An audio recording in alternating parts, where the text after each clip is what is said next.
P और ये वाला पॉइंट है Q। हमें निकालने हैं डिस्टेंस, बोले तो कि PQ। PQ के लिए हमने फॉर्मूला लिख के रखा है क्या, कि under the root x2 minus x1 का whole square plus y2 minus y1 का होल स्क्वायर। अब जो P वाले पॉइंट है उसको तो हम क्या लिखेंगे, x1 y1, और जो Q वाले पॉइंट है उनको हम लिख देंगे x2 y2।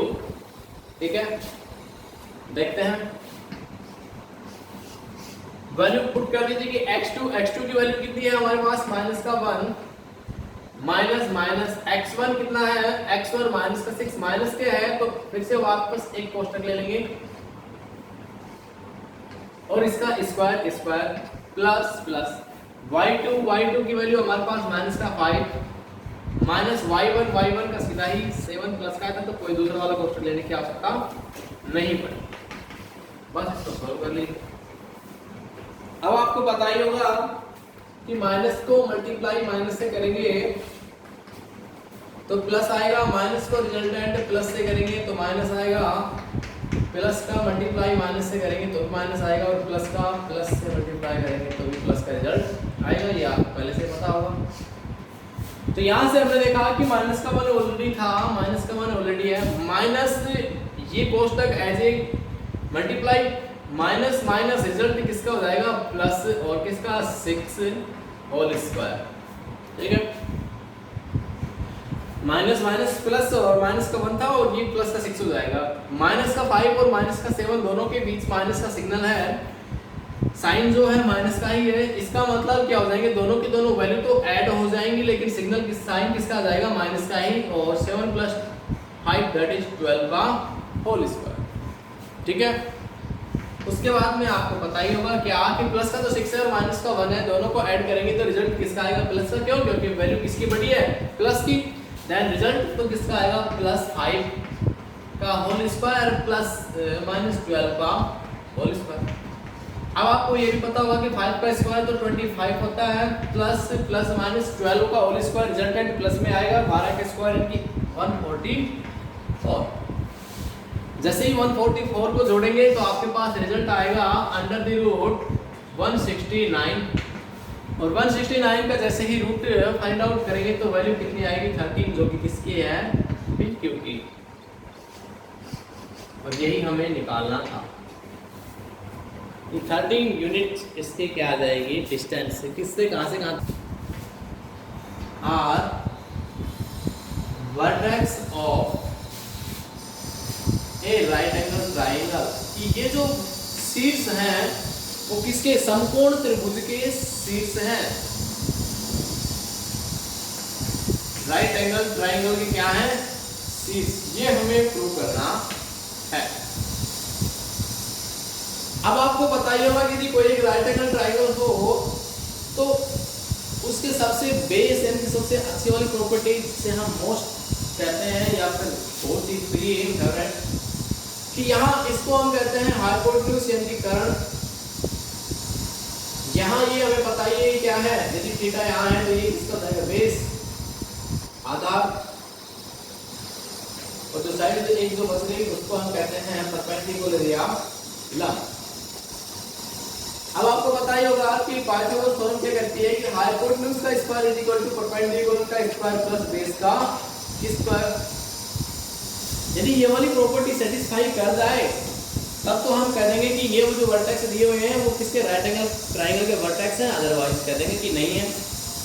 अब आप याद करेंगे कि h क्या है, h क्या है इसका, हाइपोटेन्यूज इसमें से किसी न किसी शीर्ष का बनने वाला है, तो हम ये वाली प्रॉपर्टी ध्यान रखते हुए रिजल्टेंट चेक करेंगे।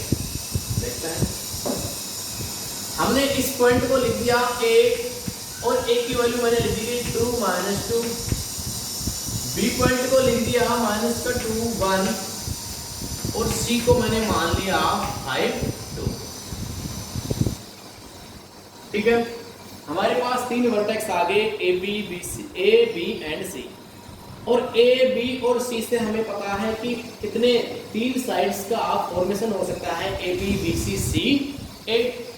सबसे पहले हम निकालना चाहेंगे कोई 2, AB की वैल्यू निकाल लो, BC की निकाल लो, AC की वैल्यू निकाल लीजिए, क्योंकि 3 साइड बनेगी, तीनों साइड की डिस्टेंस निकाल लीजिए कितनी कितनी क्या हो रही है। ए बी डिस्टेंस ज्ञात करने के लिए आप क्या कहेंगे कि फॉर्मूला वही कि ए टू बी, इसको हम x1 y1 मानेंगे, इसको हम x2 y2 मान लेंगे। और ए बी फॉर्मुलेशन के लिए क्या लिख देंगे सीधा ही कि A B is equal to क्या होता है कि x2 माइनस x1 का whole square plus y2 minus y1 का होल स्क्वायर। और इस पर क्या लगा दूं मैं, रूट लगा दूं या पावर 1/2 लगा दूं। देखिए क्या रिजल्ट आएगा। x2 माइनस x1, x2 की वैल्यू कितनी है यहाँ पर माइनस का 2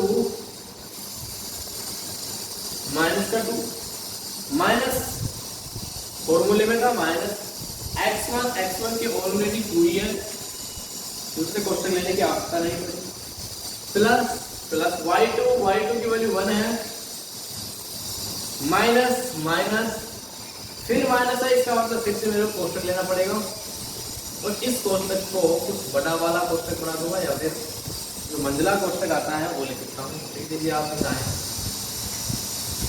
और इस पर स्क्वायर सबसे लास्ट में ये बड़ा वाला कोष्टक ले लीजिए और स्क्वायर पावर 1/2 सॉल्व कर दीजिए। माइनस का 2 और माइनस का 2 रिजल्ट दोनों माइनस के हैं, जोड़ेंगे तो रिजल्ट माइनस का रहेगा, लेकिन दोनों के दोनों क्या हो जाएंगे ऐड हो जाएंगे और कितने हो जाएंगे माइनस का 4 का होल स्क्वायर प्लस माइनस का 1 प्लस का 1 था माइनस प्लस 2 का होल स्क्वायर, देन माइनस 4 का स्क्वायर कितना होता है आपको पता होगा 16 आएगा, वही प्लस का 2 + 1 3 का स्क्वायर 9, दैट इज कितना हो जाएगा 25। और इस पर पावर कितनी है 1/2 लगाना चाहे तो लगा देना, वरना कोई आवश्यकता नहीं है हमें पावर की। चलो लगा दीजिए आप पावर, क्योंकि हमें तो स्क्वायर के फॉर्म में हमने पढ़ना है कि x का square is equal to perpendicular का स्क्वायर प्लस बेस का स्क्वायर, तो हम स्क्वायर के फॉर्म में आंसर आ रहा था, ठीक है। इसका मतलब मैंने क्या लिख दिया कि ए बी का स्क्वायर इज इक्वल टू कितना आ गया हमारे पास 25। एक रिजल्ट तो ये आ गया, दूसरा रिजल्ट खुद से याद करके बताएं, तीसरा खुद से याद करके बताएं और फिर बताएं। माइनस x1 की वैल्यू कितनी है माइनस का 2, एक कोष्टक फिर से ले लो का whole square plus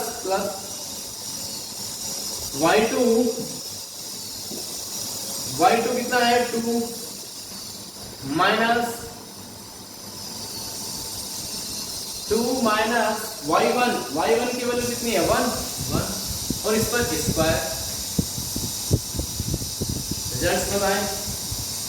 5 minus plus 5 + 2 7 का होल स्क्वायर प्लस 2 - 1 का, दैट इज कितना आएगा 50। रूट नहीं लेना मेरे को, सीधा स्क्वायर करना है, तो दैट इज BC की वैल्यू कितनी आ गई, BC का स्क्वायर इज इक्वल टू 50, क्योंकि स्क्वायर की फॉर्म में रहने दो आप, रूट लगाने की कोई आवश्यकता नहीं है, क्योंकि हमें तो स्क्वायर की फॉर्म में रिजल्ट चाहिए था बस। BC आ गया। अब आप एक चीज और बची, कौन सी AC याद करके बताएं, मेरे ख्याल से 25 आएगा, नहीं आएगा तो बताएं आप दूसरा कोई, ठीक है। हाँ तो BC का स्क्वायर इक्वल टू 50 आ गया था, साथ साथ AC का स्क्वायर इक्वल टू 25 आ गया हमारा, इसमें इक्वेशन संख्या 3 डाल देंगे। अब हमसे यहाँ से जनरल ऑब्जर्वेशन से निरीक्षण मेथड से हम सीधा लिख देंगे क्या कि यहाँ हो रहा है कौन सा BC का स्क्वायर 50 किसके बराबर 25, यानी कि AC का स्क्वायर प्लस AB के स्क्वायर के, तो यानी कि BC का square is equal to AB का स्क्वायर प्लस AC का स्क्वायर, यानी कि 50 इज इक्वल टू 50 पे था ही, और ये क्या है 25 और ये भी क्या था 25, ये वाला ट्रू कर रहा है। इसका मतलब BC क्या हो जाएगा, इसका हाइपोटेन्यूज, AB इसका बेस हो जाएगा और AC इसका परपेंडिकुलर बोल सकते हैं। इसका मतलब जो गिवन वर्टेक्स थे वो किसके थे, राइट एंगल ट्राइंगल के ही वर्टेक्स थे, क्योंकि राइट एंगल ट्राइंगल में पाइथागोरस थ्योरम प्रूव होती है, बाकी किसी में भी नहीं होते। तो लास्ट टाइम रिजल्टेंट कहते हैं कि हाँ ये दिए हुए रिजल्टेंट थे वो किसके थे, जो वर्टेक्स दिए हुए थे वो किसके थे, as a right angle triangle. बात समझ में आ गई सबको, ABCD ये मान लेंगे। साथ ही साथ फिर हम कह देंगे कि ये वाला जो है इसका डायगोनल और ये जो डायगोनल है दोनों इक्वल होने चाहिए, पहली बात। यहाँ से सीधा सीधा रिजल्ट निकाल लेंगे। एक तो कि AP is equal to BC is equal to CD is equal to AD, एक रिजल्ट तो ये निकालना है। दूसरा रिजल्ट निकाल देंगे क्या, AC is equal to BD। दो रिजल्ट्स तो ये आ जाएंगे, और यदि दोनों रिजल्ट ये आ जाए तो हम कह सकते हैं कि दोनों क्या हो जाएंगे, एच ए स्क्वायर, क्योंकि ये साइड्स बराबर होंगी, वो तो क्या हो जाएगा हमारा स्क्वायर के लिए, और एक ये वाला डायगोनल्स भी इसके इक्वली होंगे, तो वो क्या जाएगा एज ए स्क्वायर। स्क्वायर के लिए दोनों चीजें ये सफिशिएंट रहेंगी। यदि ज़्यादा ही और भी कुछ निकालना हो तो आपको ये पता लग जाएगा, ये वाली साइड और इसमें डायगोनल्स में क्या होता है, ये जो डायगोनल्स है BD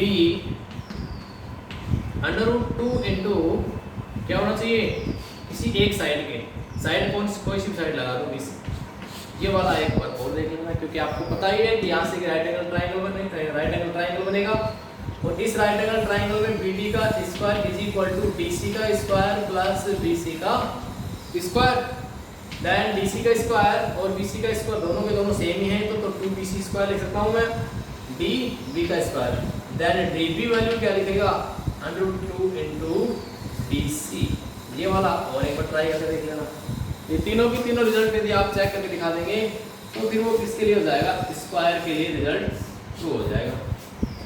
ठीक है, बस इतना सा काम कर लेना, कंप्लीट हो जाएगा अपना। रखे हैं और वर्टेक्स पूछा, जो एक ट्रायंगल दिखा रखा है इस टाइप का ABC, और इक्विलेटरल ट्रायंगल कब होगा, जब AB AC और BC बराबर हो। ये वाला रिजल्ट निकाल देना किसमें, क्वेश्चन संख्या 9 में, ये क्वेश्चन संख्या 8।